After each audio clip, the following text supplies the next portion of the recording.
I was meditating on that Proverbs 30 verse 8. It says, remove from me vanity and lies. Give me neither poverty nor riches. Feed me with food convenient for me. Feed me with food convenient for me. Everybody plate ain't convenient for you. Some people plate too large for you. You may be looking at that plate and you're like, man, that stuff look delicious over there. But you can't handle that plate. You can't handle it. Feed me with food convenient for me. Then it goes on to say, if I have too much, I may forget you. I may forget the Lord. Say, who's the Lord? And if I have too little, I may steal and go into sin. And, you know, it brought me to another point of, you know, well, a story had popped up in my head. And this is also dealing with pride. You know, pride leadeth to destruction. This is also dealing with pride and ego that, you know, even myself, I had to check. And it's a flaw that I have. It's a leadership flaw that I have. My pride. I am prideful. And I'm gonna show you how. I'm gonna give you an example. We were teaching very early on in the walk. We were teaching at 5 Points, and we would catch the train down there, and we'd get off the train and set up and whatnot. And, you know, beforehand, we make sure everybody's straight, you know. Everybody cars is loaded up, so we can just hit the card and we can get through the train. Make sure everybody got themselves situated. It was about 7, 8 of us doing this, and we done taught, and we out there rebuking demons, and you know, we out there, you know, spreading the word. So we thought. We out there 5, 6 hours. Sun go down, we headed back in. And, you know, after doing all that preaching, you know, calling out everybody's sin, we had one brother that tried to jump the rail. He tried to not pay. He tried to steal. He got caught, and he got caught. And the police officer was like, dang, man, y'all just sitting out there doing all that preaching and stuff, and then y'all come in here and you trying to steal. And it stained the Lord's name a little bit. It stained what we just did.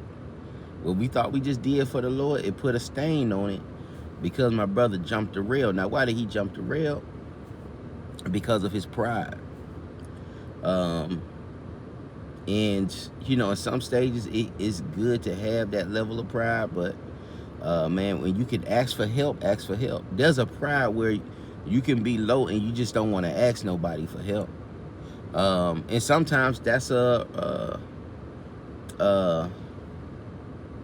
what's the term I'm looking for? But let me just say, it's caused by the fact that a lot of times when you reach for help, a defense mechanism. So a lot of times, thank you, Lord. A lot of times,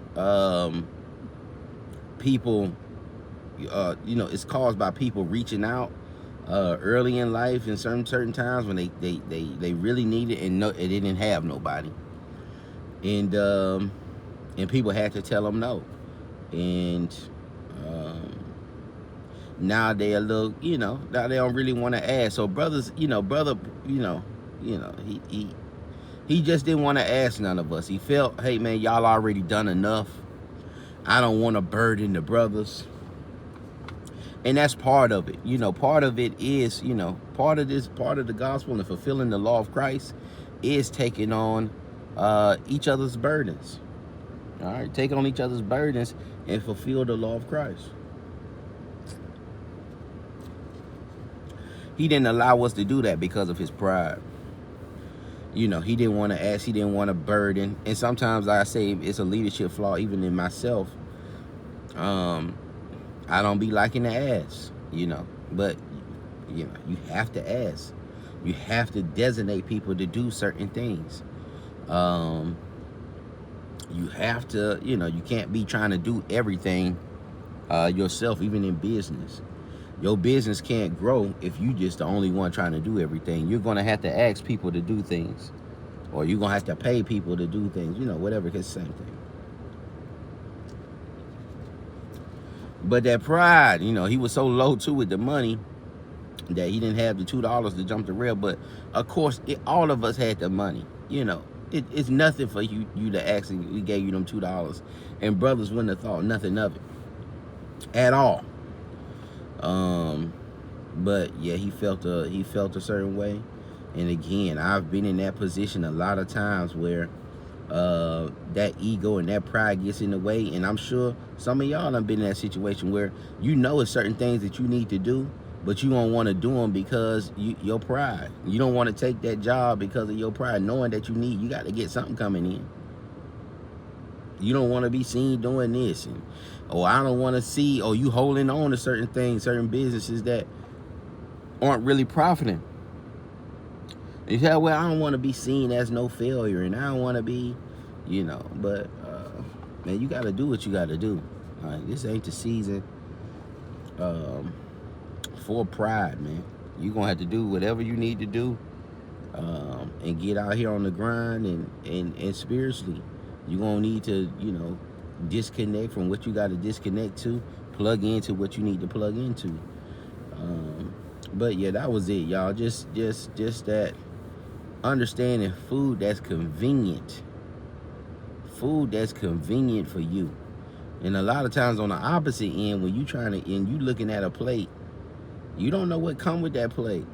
Now, you may not have the digestive system to deal with that plate and to reload it up. Somebody with that big, large plate, they have to reload that plate up every month.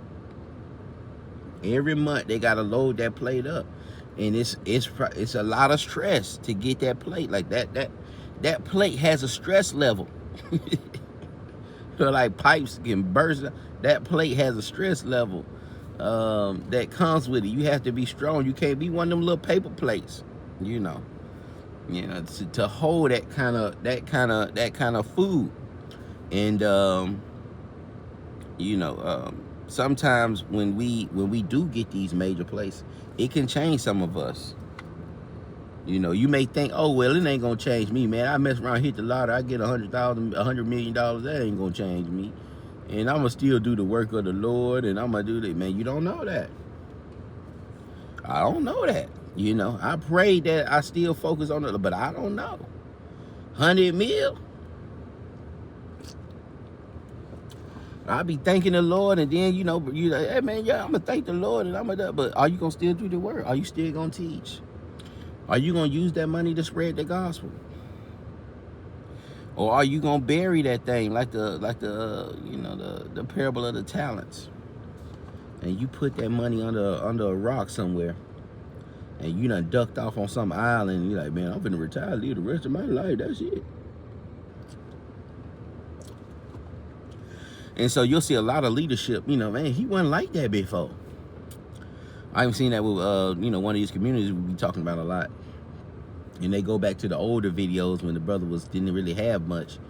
And he just sounded so good, and he was so humble. And then when the money came, brother kind of changed up a little bit. Brother it started feeding the ego. And it'll do that. And we got to be mindful of that. We got to be mindful that it will do that. And so we can guard ourselves that doesn't happen. But that was it, y'all. Yeah, I pray this thing was edifying. Y'all be blessed. Shalom.